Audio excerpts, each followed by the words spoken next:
Yay! Deloris, I am so happy to have you here today as one of my yayas. Yes. And so for those that don't know, the yaya is that people are like, Kenya, what is the yaya? I'm like, it's a sisterhood of women. And we walk together, love on each other, and just have really created this really beautiful bond over the last, 3 years? For me, I think it's been about 3. Yes. For you, longer. For me, longer, yeah. But I Yes. think Yes. for, For me. for you and Yes. I, And 3 years. you invited me I to the did. Yayas. You sure did. Do you remember that? No, I don't. Remind me. You and I had tea and coffee together. Oh, Because yes. I was doing tea with Dee and you were doing coffee with Kenya. Yes. And so we got together for coffee at the place downtown Alpharetta. Yeah. What is the name? Warm Waves. Warm Waves. Yeah, Warm Waves, yeah. And you told me we talked about fitness and a lot of stuff. And you told me about your walking group. And you Yeah. invited me to walk with you ladies. And I started walking with you and Here we are. became a yaya. And became a yaya with all the Yes. tutus and outfits and That's all the right. things. That's right. So fun. Well, I'm really excited to have you here today, not just because you're a yaya, but because your story. You are just, I'm going to say, a walking billboard that people don't even know you're a walking billboard of Wow. that in the middle of life right now. And so I'm really excited for you to share your story of how you are just navigating life with your 100-year-old mother. Yes. Oh my God. But before that, because I can't forget.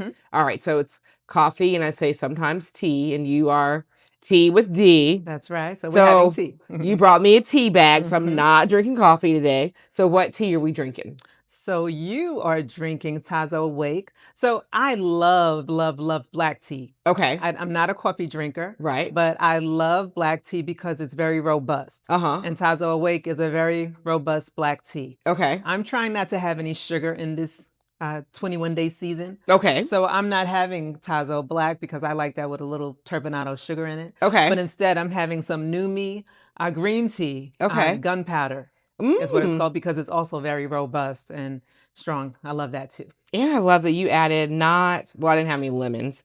And so you added orange juice, like fresh orange juice. A squeeze of orange. Yeah, squeeze of orange. So just to sweeten it a little. I have never heard of that. So that I'm going to have to remember that going forward. It helps. Okay. Yes. All right.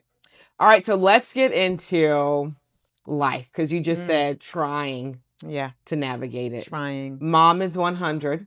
Mom turned 100 last year, 2025. So she's going to be 101. 101, April 30th. Oh my gosh. And so what a typical day? She changed at 100. She changed at 100? She changed. She now seems to be maybe not 100, but before she was like 85. And now when she turned 100, she seems like maybe she's 95. I don't know. Really? Yeah. What do you think? Like, is there She's getting tired. Okay. She's getting older. Okay.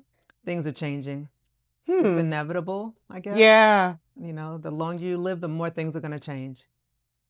That's so interesting. So tell me what a typical day looks like with a 100 and almost 1-year-old mom. Okay, so I'll think about it like a work day, a weekday. Okay. I might get up around 5:36 in the morning, get myself showered and dressed before I go downstairs to make sure that she's up. A couple of days a week, she goes to a senior program. Oh. And they provide bus transportation from the apartment building that she previously lived at, because she's living with me now. Okay.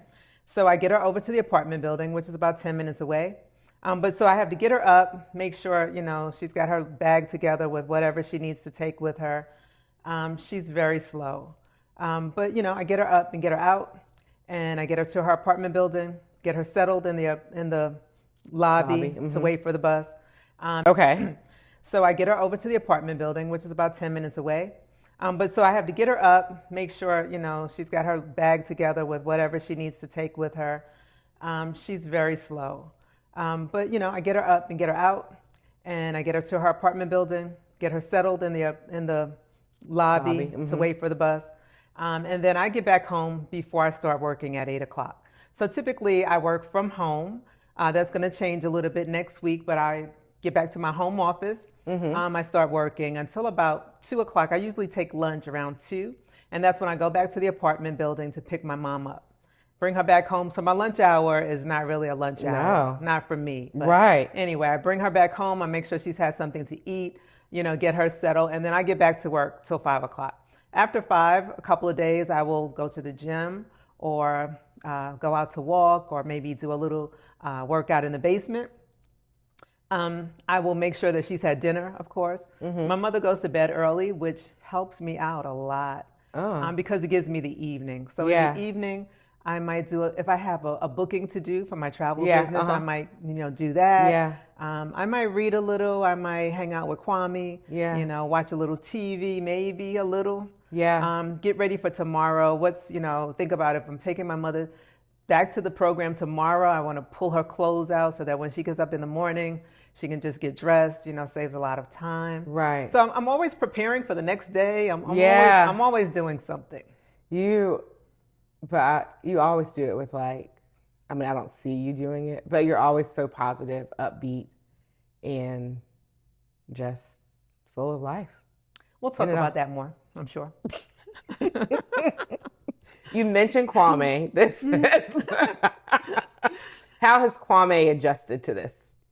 Kwame is still adjusting. We're both. I think that's a big part of the adjustment is the marriage piece of the pie. Okay. We're still adjusting. And what I'm beginning to realize is that I need to involve him more. Not expect him to get involved, but to engage him more, involve him more. And this is a lesson for me that I'm learning how to do. I can typically expect, like, you see what I'm doing over here. Why aren't you helping me? Yeah. And not always communicating what I need help with. But even more than that, I'm starting to realize that I need to engage him. I need to pull him in. Yeah. So that he can be a part of it, not just a helper.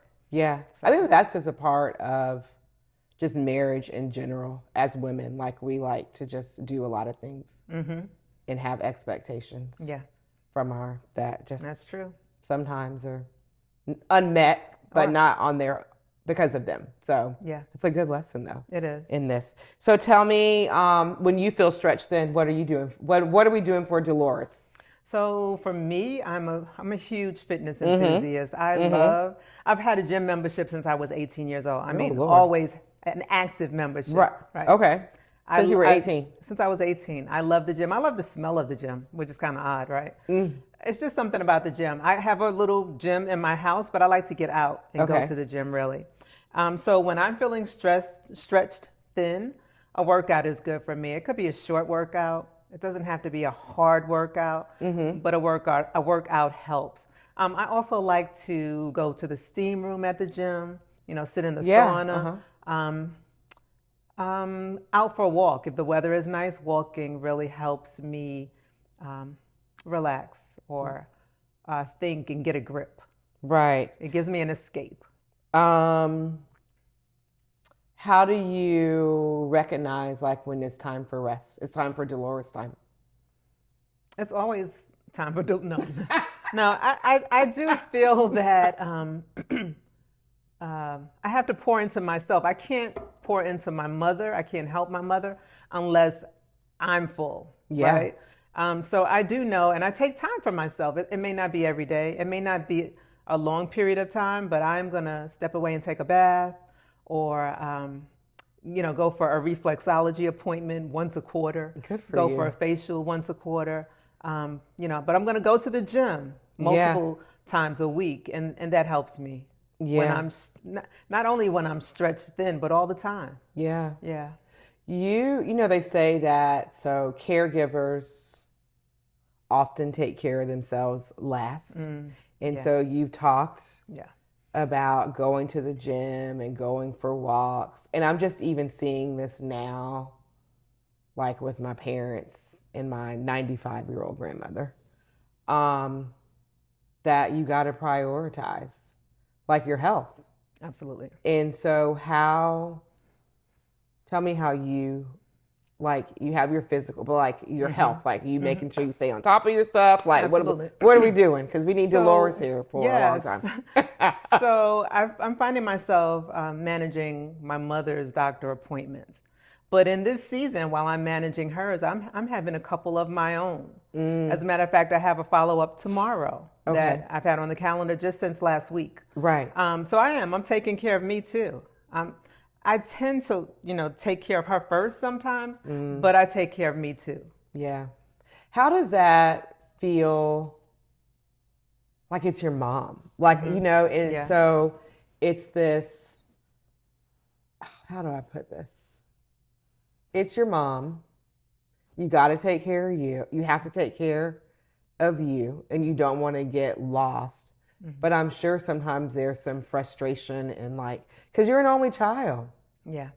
So I'm not an only child. That's what you're not an only child. So I'm the last of three children. There you go. Right. Yes. So my mother had three children that she raised by herself. She was a single mom.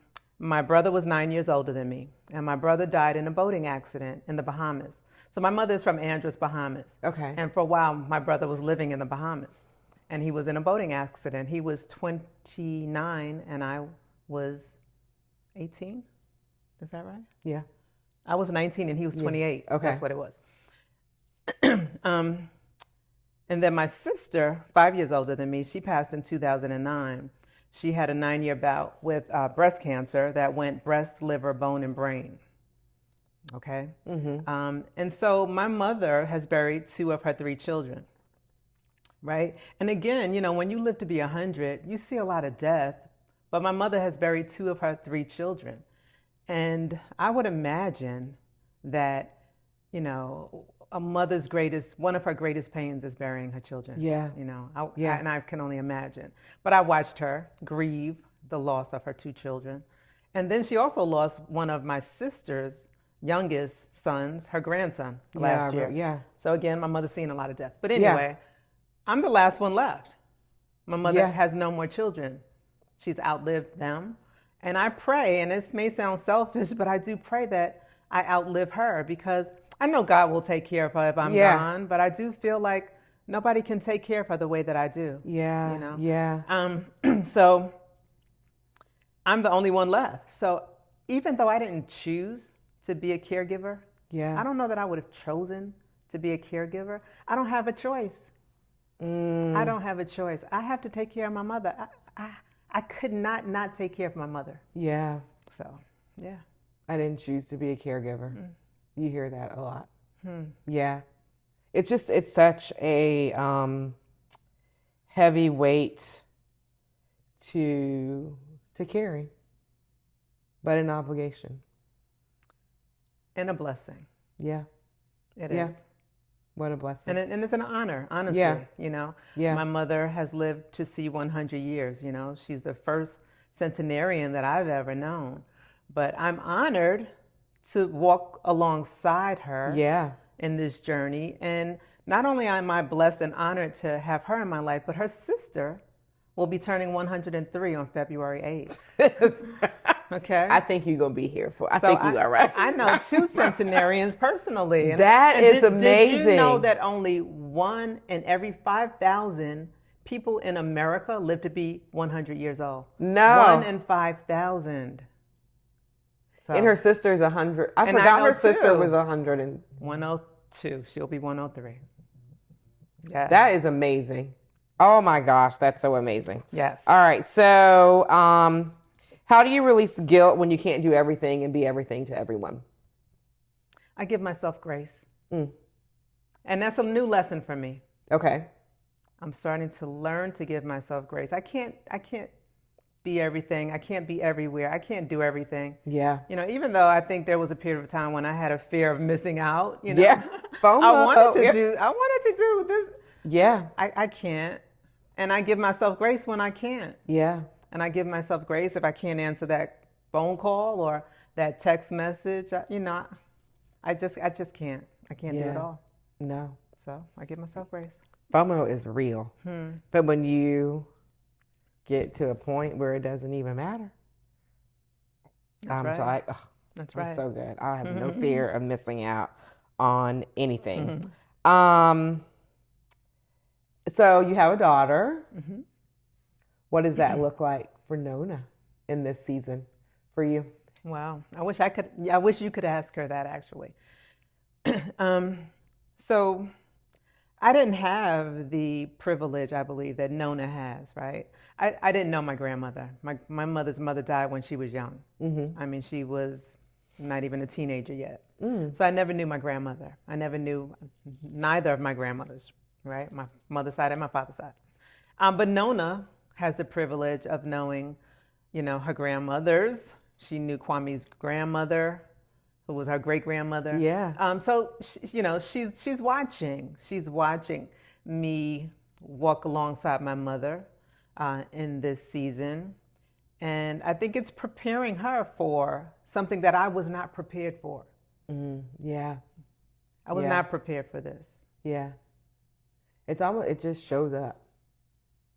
It's a blessing. When we're blessed, it shows when you're blessed, up. I say it's a blessing. It's a blessing. It shows up like you arrive at this season of life in the middle. Yeah. Literally in the middle. And so you're taking care of parents and Yeah. but I always say, like, there's a lot of people that haven't even made it to the middle. Right. So it's a blessing right. to be able to be there. So where do you, let's see, why do you think we're part of this group, the Yayas, and it's such a great outlet for us? Why do you think it's important for women to have spaces to come together? Especially walking in this season of life for you.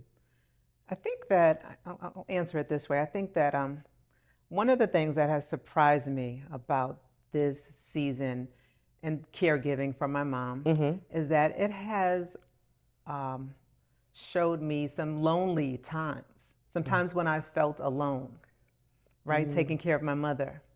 And then during those lonely times, I realized I'm not alone. I have support. I have family, I have friends, I have my yayas. I have different support groups that I can lean on.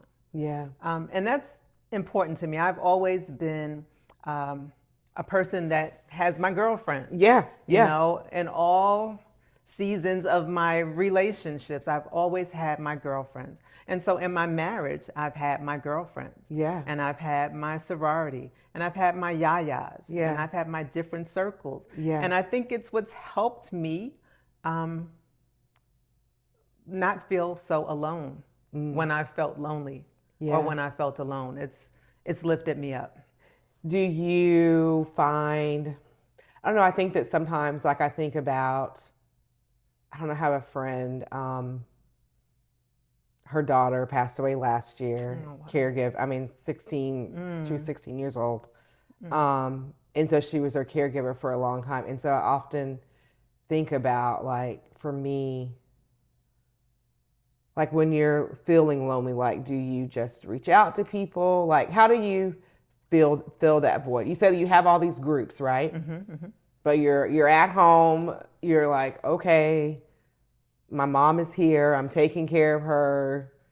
You don't have FOMO, but you are missing out. Like, how do you, like, who do you call? Like, do you call your girlfriends? Like, how do people help in situations like this? I reach out to my girlfriends a lot. I'm a caller. I'm going to call people. Okay. But I also feel that because I have these circles and I'm calling people, that actually when I feel a certain way, sometimes I need to be by myself, and it's okay. Yeah. Sometimes I need that time. Yeah. So I think that those circles are helping fill the voids already. Okay. So that there's not a lot of the void. Your mom lives in assisted living. Like, are there resources? Like, what do people like? What do they my mom like? Never lived in not assisted living. She lives in. So she's not in assisted living apartment. So she lives in a senior. Okay, that's independent what it is. living. Independent living. Yes. That's what it is. Okay. But now she's living with me. So do people did you get resources like to? Who are these? What are the resources So I'm that? I'm learning. I'm Okay. learning. Recently, my mother was accepted into a program where she is being provided some resources through Medicare. Um, just started last week. Mm-hmm. We have an RN who comes over once to twice a week. We have an aide who can come over to help bathe and dress her, which my mother will not. She's declining right now, but if we need that at some point, Right. we have a chaplain who can come in once a month. Oh, Um, they're delivering some of her medications to the house versus me having to go pick them up. And whatever they provide is through Medicare, so she doesn't have to pay for any of that out of pocket. that's Um, amazing. we put in an order for some medical equipment. So, like if she needed a hospital bed or a wheelchair, we may be able to get those through her insurance. Right. Still waiting for that. Um, Have so there are some resources out here. There, and honestly, I was having a hard time finding them, okay. but they're out here. And so I talked to a couple of friends Uh-huh. from St. James, Uh-huh. and they steered me in the right direction. Okay. So I have some resources now that I'd love to share with others if they're finding themselves in this type of need. Absolutely. Okay. Yeah, it's Information. so overwhelming. It is. It is. Yeah. Especially when you're working full time. It's Yeah. hard. It's hard trying to call places during the day like Social Security or Medicare. Yeah. It's hard. They don't make it easy. No, No, not the at all. system is not made up. I'm a part of this group. It's called Supporting Our Aging Relatives Mm. on Facebook.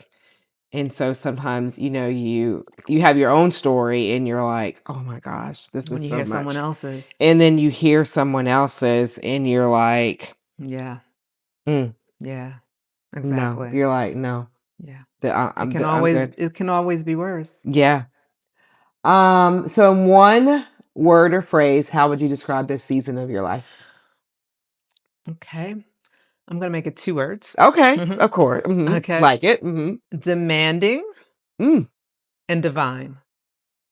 Oh, go Demanding yet deeper. divine. Okay, go deeper for me. Okay, and I'm going to say demanding because it's demanding my patience, it's just demanding my time, it's demanding my organizational skills, it's demanding strategizing, it's demanding compassion, it's demanding uh, respect, it's demanding, yet divine because I would not have chosen this. I really would not have chosen having to take care of my mom. I mean, I don't want to say it like I don't want to do it, but I would not have chosen it, honestly. Yeah. No, I get it. Um, so I feel like it's a God choice. It's Yeah. God's plan. I think a lot of times in you saying that, it's easy for people when they're not in the situation, right? When they're Hmm. not going through it. And it is divine. It's Hmm. definitely divine because I don't know that, um, I don't want to sound terrible. Like, Mom, I'm going to take care of you and Dad. But it changes your life. It does. It It really does. consumes. It consumes your It life. can consume. Yeah. And so I love that you have ways, that you have outlets, that you exercise, you go get your facial, like you have your I come routines. over and have You conversation come with over. Kenya, have coffee. You come have coffee with Yeah. Kenya. You're up for impromptu night. I mean, like you have that support, and I just think it's so important to have that. And Yeah. I'm really proud of you for not losing, because a lot of times people lose themselves in this. Yeah, I And can so for see that. you to not lose yourself in it. Well, I have to remember that because this is still new for me. Yeah. And so I have to remember not to lose myself in Yeah. this. That's good stuff. Yeah. So just Yeah. keep going and doing, and yeah, we're just cheering you on. Well, The thank you. Yayas and all of the other, Yep. all Thank of your you. other friend groups I that you need the have. encouragement, absolutely. Yes, yes, yes. You know, the other thing, like in just talking, like there's a lot of resources out there, but they are hard Mm-hmm. to find. They And it are. can be really discouraging And so overwhelming. and overwhelming. So you have friends at church, at St. James, that helped you. Yes. What other like resource, like were there other, like how were you looking for I was before? looking online, Okay. but they were hard to find. Like one of the programs that I found, first it was called one thing, then it had an AKA and was called something else, and then it wasn't even like you could go to the website to apply for it. You had to go to another website. Mm-hmm. So it's kind of stuff is hidden. Yeah. It's not easy to find. Okay.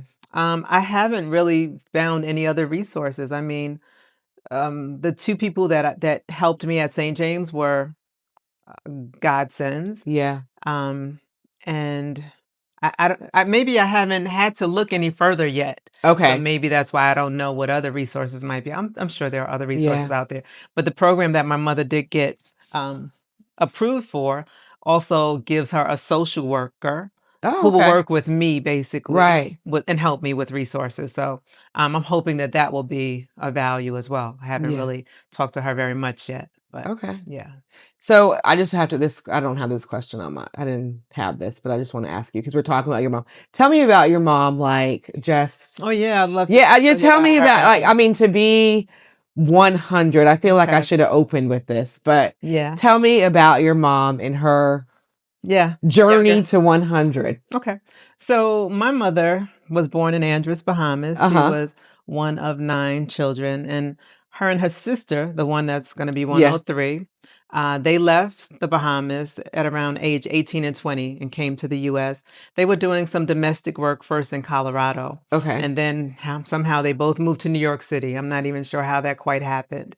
My mother only went as far as about the 6th grade, so she didn't have, a high school degree or anything. And she found the Salvation Army, which was around the corner from where she lived. Mm-hmm. And she started working for them as a youth worker.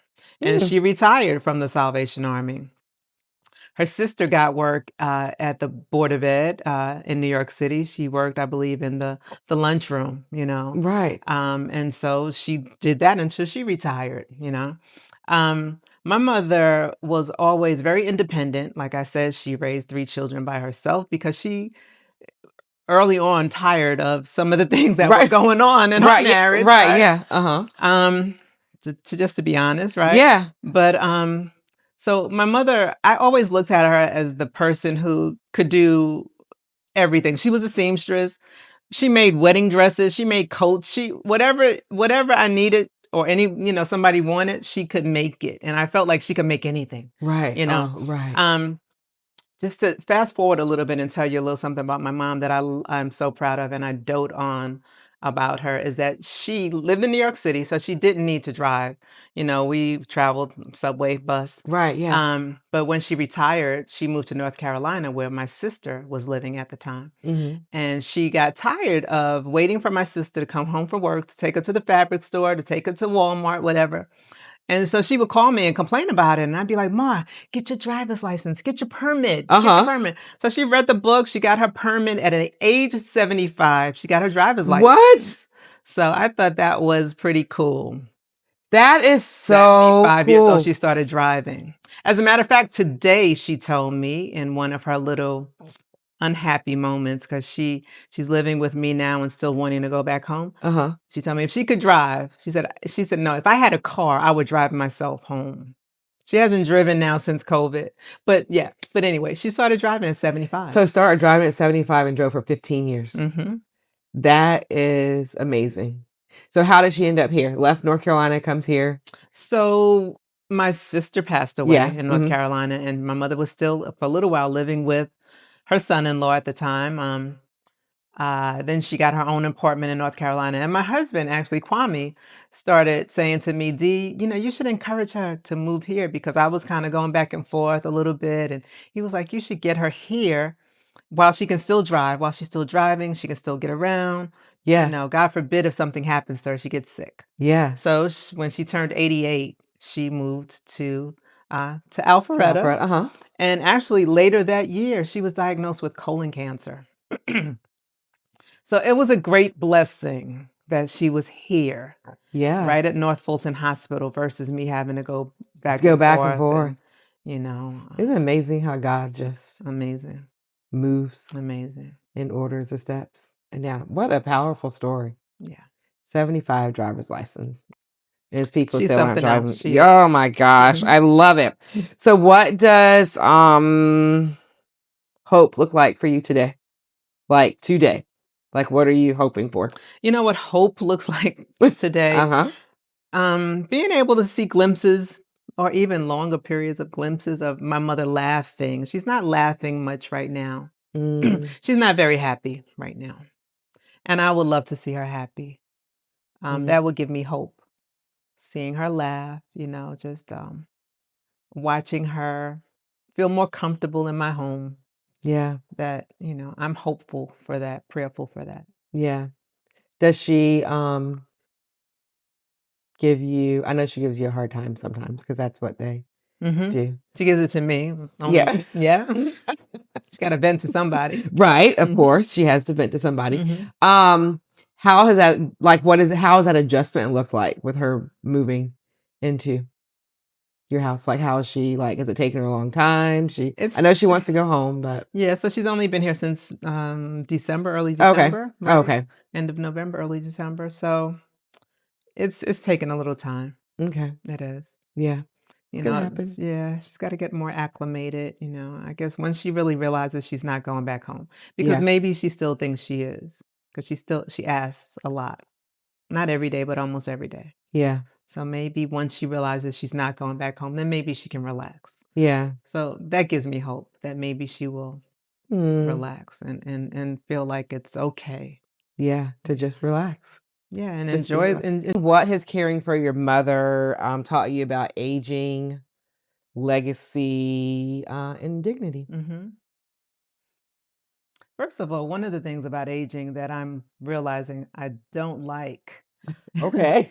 right, is Okay. a lot of the aging that I'm seeing is it's hard.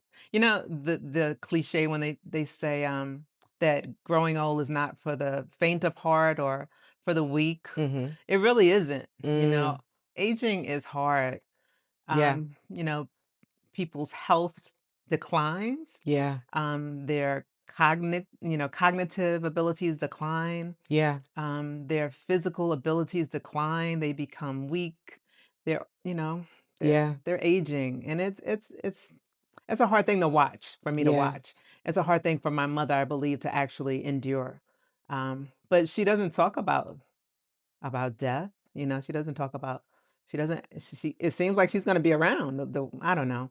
Yeah. But yeah, I'm not liking the way that people have to age. I don't like it. Yeah.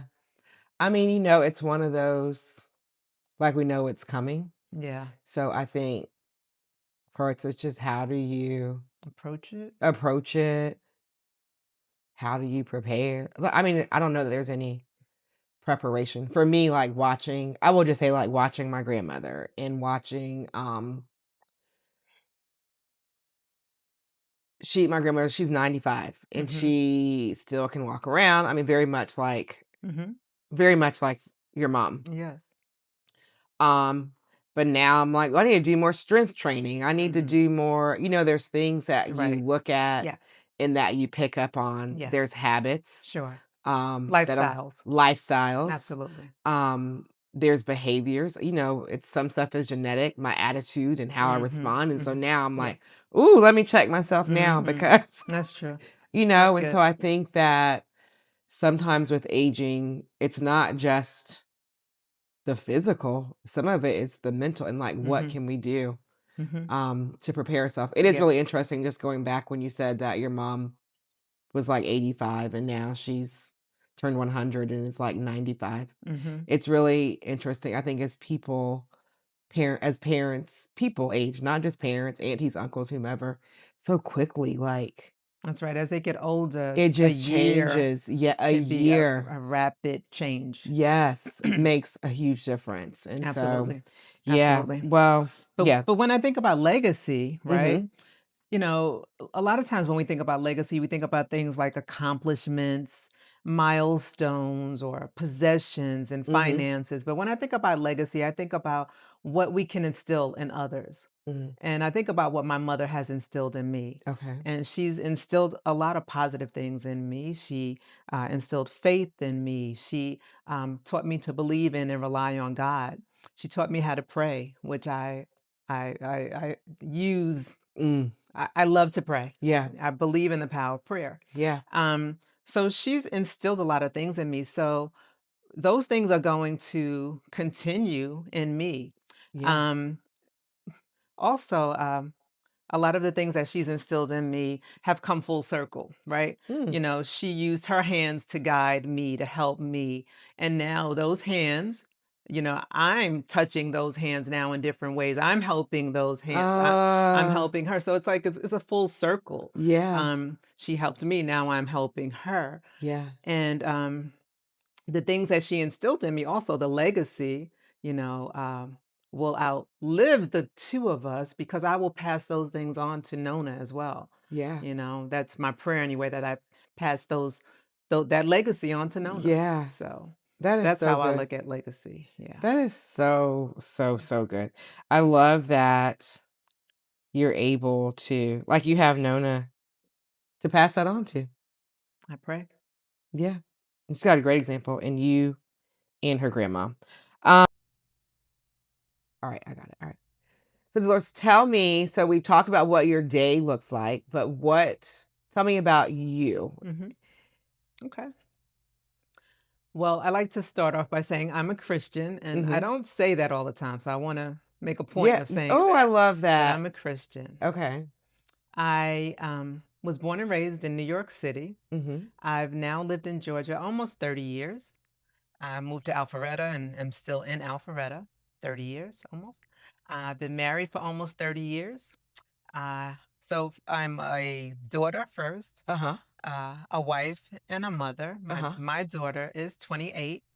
I'm a fitness enthusiast. I have had a gym membership, like I said, since Yeah. I was 18 years old. I Yeah. love working out, and I also love motivating other people to work out, That you do. to celebrate life through movement. Yeah. I especially love to motivate or inspire women our age, Yeah. my Uh-huh. age, your age, to work out, to keep moving, because once you stop moving, you stop moving, right? Mm-hmm. So keep moving. Um, I love to read. I love to spend time with friends and family. I love to travel. I work for a credit union. I work as in customer service as Uh-huh. a loan service agent team lead. Okay. And I also have my own travel business. Okay. So what that means is that I can make commission off the travel that I book for myself and others, and Okay. I can help others become travel business owners also. So you are So juggling yeah, absolutely. a lot and taking care of mom. Oh my gosh. Well, thank you so much. Well, thank you, Kenya. This has been great. Oh, I'm so happy to have you. All right. And so if you all have enjoyed what you've heard today, hopefully you have taken some notes, but hopefully you've been inspired and encouraged by Dolores' story. I need you to do 3 things. That's going to be comment, like, and share. That's